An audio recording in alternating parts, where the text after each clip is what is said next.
Okay, so are we ready for questions? Everybody got some questions out there? Hi, I was just wondering, what does your daily schedule look like being a part of American Ballet Theatre? Yeah. Being a part of ABT is a full-time job. And a typical day is ballet class at 10:15. It goes to 11:45. We have a 15-minute break. And then we rehearse from 12 to 7 p.m. We normally have a lunch break from 3 to 4, but most of the time we don't. So you're constantly eating snacks. That's just during a rehearsal period, but performance, it's even more intense. We're in class at 10. We're doing a spacing. We're doing a tech rehearsal. We're doing a full run of the show. We get a small break for dinner, and then we do the show. So it's nonstop. Hello. Hi. What is your favorite ballet and why? I've been saying Bayadère a lot lately, which I love, but I'm going to say Coppélia because I'm about to do it. And I'm like obsessed with it right now. Every morning I wake up and I watch the videos of Paloma doing it. I'm still a bunhead even to this day. I'm premiering Swanilda in 2 weeks in Abu Dhabi, so that's like all I'm focused on. So Coppélia right now. Hello. Hi. Everywhere I dance, I'm known as the little bit. What advice would you give to a small dancer? I'm small too, so I understand. You can't even think about that. You have to dance so much bigger than everyone around you, and not think about. I mean, there are ways of using the mirror and making yourself look bigger, if you want like specifics. There are just ways of using your port-de-bras and your upper body that really make you look longer. Even if are you a ballet dancer? Okay. Even if you were standing in a B+, that you would, so you would, instead of shortening it this way, you would really make it much longer so that it creates like a really long line rather than just everything you do you have to really use the mirror and make yourself look as long as possible. But I'm 5'2" and I'm there, so. Hi. So Hi. I started ballet at a late age, like you. So what are some challenges you experienced starting later? The challenges I experienced from only 4 years of training and becoming a professional was that there are no shortcuts in the ballet technique, and there were so many holes and gaps in my technique that I'm still to this day learning about. But I think as dancers, we never stop learning and improving and reassessing our technique. But it was kind of going back and just understanding the real basics of what I was doing, and it wasn't about just like hitting a pose and kicking my leg up, but like the quality of getting there that I'm still learning. Hey, Misty. Hi. Just wanted to know if there was any differences in mental prep from your normal ABT performances to the performances with Prince. Oh yeah, the mental prep that goes into doing a full-length ballet and preparing to be a character is so intense. And just understanding how to translate the choreography into telling a story. The mental strength that it takes to be a classical dancer it's intense. Now with Prince, preparing for a show, or with TLC, preparing for that is more about, I think, just not getting too overexcited.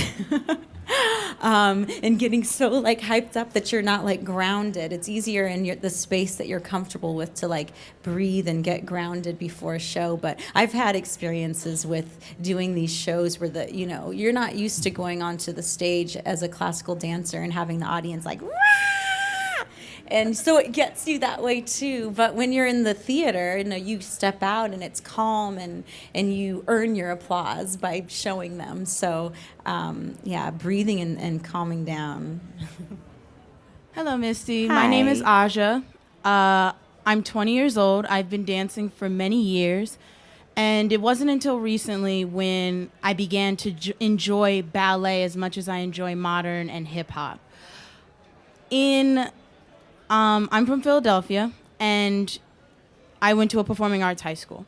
And in that high school, every single dancer didn't view ballet as much as modern or hip hop. They saw it more as the foundation, and they were like, oh, it's something we have to do, more as a chore rather than an enjoyment. So I just want to know what's your opinion on how we can make it more enjoyable for African American communities.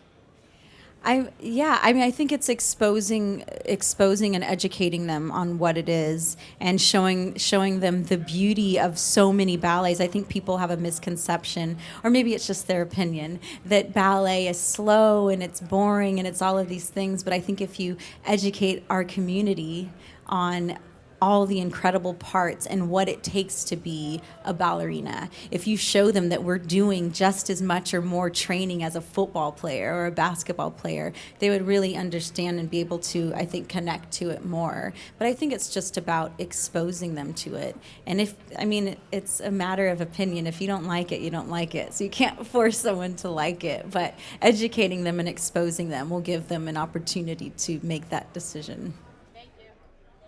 Hi, Misty. How are you? Hi, I'm good. All right. So you faced a ton of adversity. You've overcome it all, and you've accomplished so much. At this point in your career, what is your driving force, and what is it that's keeping you going every single day?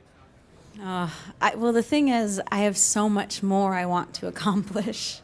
So I think that as a ballet dancer, you're constantly being pushed to kind of stay on top of your game. And, with so many younger dancers that continue to come into the company, it's like you have to keep up with them. I mean, every generation gets better. And so that's constantly like pushing me.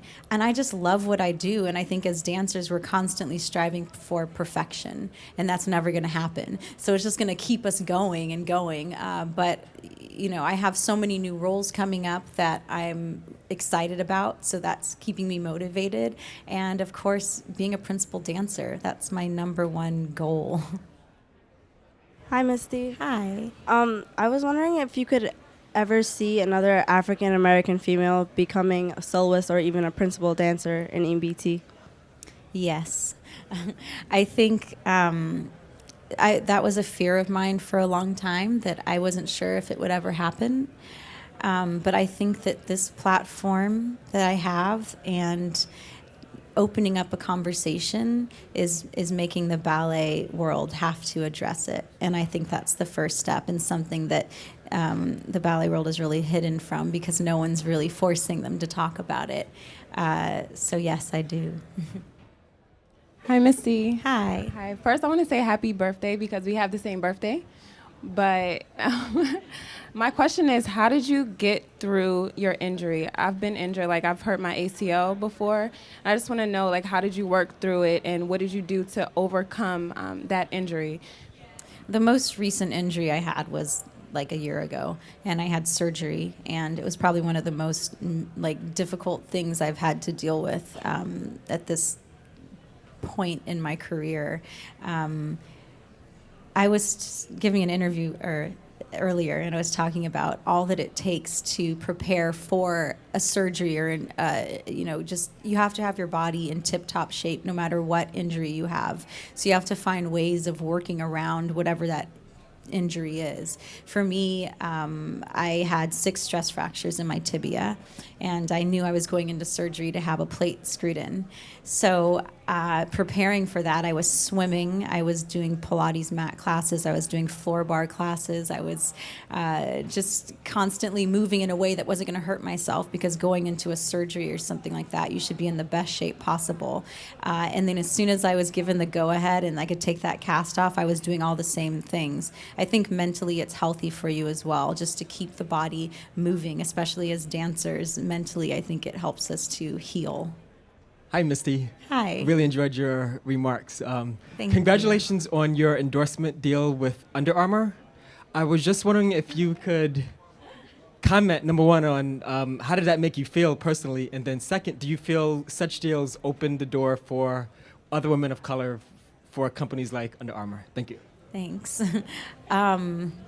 It's amazing to be recognized as a dancer, as a ballerina, that they finally, I feel like, are recognizing us for the hard work that it takes and the athleticism, and that we're being put up there on the same level as these professional athletes that everyone knows about.